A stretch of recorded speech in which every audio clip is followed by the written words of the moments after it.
What I'm going to share with you today are the 3 things that high-value men do that low-value men miss. When you do these 3 things in a correct way, women will chase you, and other guys will wonder, how can you make the girl so easily attracted to you? If you want to attract the most beautiful women, these 3 things will help you in your life. So let's start.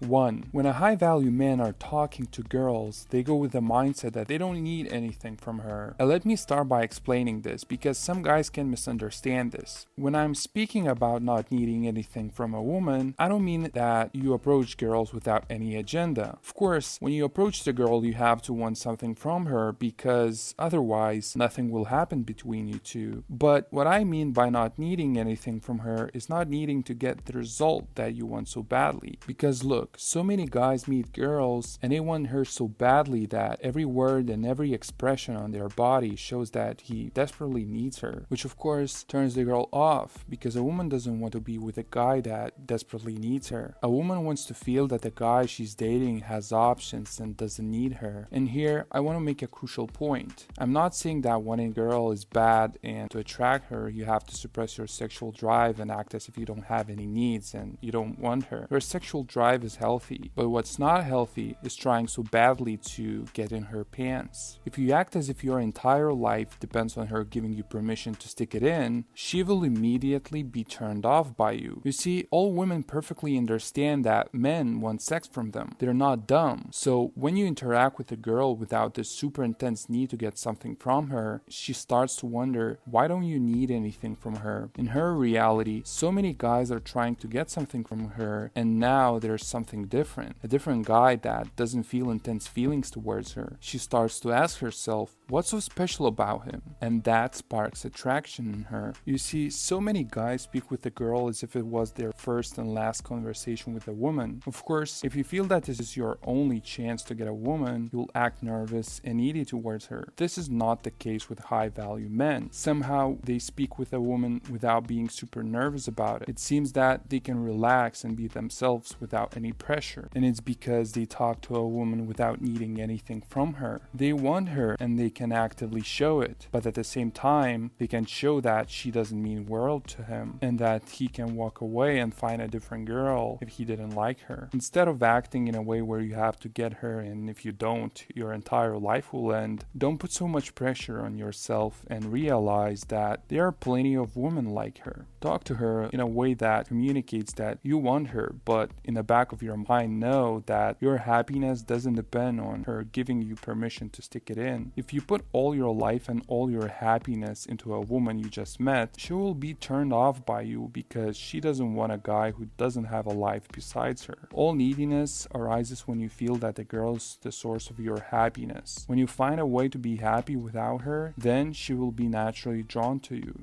2. They embrace their fear and nervousness. A lot of guys have this misconception that high-value men don't feel fear. They think that high-value guys are these mythical creatures that are perfect in every way. Well, no. They are human and they feel fear as well. But the key difference between low-value men and high-value men is that they embrace their fear. They feel the fear and do it anyway. Earlier today, I read a book by Richard Branson, a famous billionaire who takes quite an unusual outlook on life. He talked about how he looks at challenges in his life, which was fascinating to me. Rather than looking at problems as dreadful and scary things that he must deal with, he looks at them as fun challenges to overcome and grow. You see, high-value men look at fear not as a bad thing to get rid of, but as an exciting thing to embrace and use to bust through the challenge at hand. Rather than thinking, oh, I'm so afraid to approach her, they think, oh wow, I feel this rush of excitement about approaching her. Well, I must act while it lasts. And they approach the girl. You have to realize that there's a slight difference between fear and excitement. And that slight difference is how we look at the feeling we experience. We can choose to be crippled by the feeling, or we can use it as fuel for success. So instead of thinking, oh, I feel fear, that probably says that I shouldn't approach her, or oh, I feel fear, that probably means that I'm going to fail, think, oh wow, I feel excited about the possibility of what could happen if I approach her. You see, high value men don't let the feeling of fear stop them. Rather than seeing these feelings as negative, they see them as a new opportunity to grow and become stronger man. They see these feelings as a signal that they reach the edge of their comfort zone. And it's exciting because they know that when they're going to go past the challenge, they're going to step into new reality. And in the new reality awaits bigger and greater challenges that he will need to overcome. But he feels excited because every step leads him toward greater things and fulfilling experiences. 3. High value men understand they are not going to be a match for every woman. Okay, so first let me address the objection that most guys have. Some men think that if a guy is high value, he should be able to attract any girl he wants. And this is true and false. Let me explain. You see, a high value man understands that he's not going to like every woman, and not every woman is going to like him. And it's not because there's something wrong with him, it's just that life works that way. Every man and every woman in the world experiences the same thing. Even the most beautiful women aren't that attractive to some men. Of course, some guys will say, no, if a woman is attractive, then that means that all men want to be with her and have sex with her. But in reality, we see plenty of examples of high value men that reject even the most beautiful models in the world. What a high value guy understands is that there's not going to be a spark between him and every woman. Sometimes you meet a woman and you just don't vibe right with her. Sometimes something seems off. I'm sure that you also experience this type of feeling with some people in your life. High value guys don't expect every interaction with a woman to go smoothly and without any bumps in the road. Sometimes he meets a woman that is not the best at communication. Maybe she's shy or just doesn't have many things to say. He understands that not every interaction will go his way because there are no perfect scenarios in life, just in movies. So you see, when a high value man meets a woman, first he interacts with her to see what she's like. He wants to see the vibe that she gives out, how she talks and acts. At first, this type of thinking might appear not as helpful, but high value men understand that there's a tremendous benefit in acting this way. You see, when you understand that not every woman is going to be a match for you, you can develop your own standards for the woman you want. Some guys have no standards for what women they want. They think, I could sleep with any woman if she just gives me a chance. This lack of standards turns off a lot of girls because women don't want to feel that you're willing to accept any girl into your life just because she shows interest in you. When you're willing to sleep with any woman, that shows to a girl your neediness and lack of options. Because think about it, if you're a high value man that has lots of options, why wouldn't you have standards for the woman you want? If there are a lot of options in your life, you can pick and choose to see which one is better. You wouldn't just settle for the random option. The analogy that I can give is that if you have $200,000 in your bank account and you want to buy a car, you wouldn't just go for the cheapest Honda if you know that you can buy a high-end Mercedes. So in the end, understanding that not every woman is going to be a match for you helps to develop standards that lead to greater attraction from women. Make sure that you like this video and click subscribe to get more ideas about how to become high-value man that women can't stop chasing.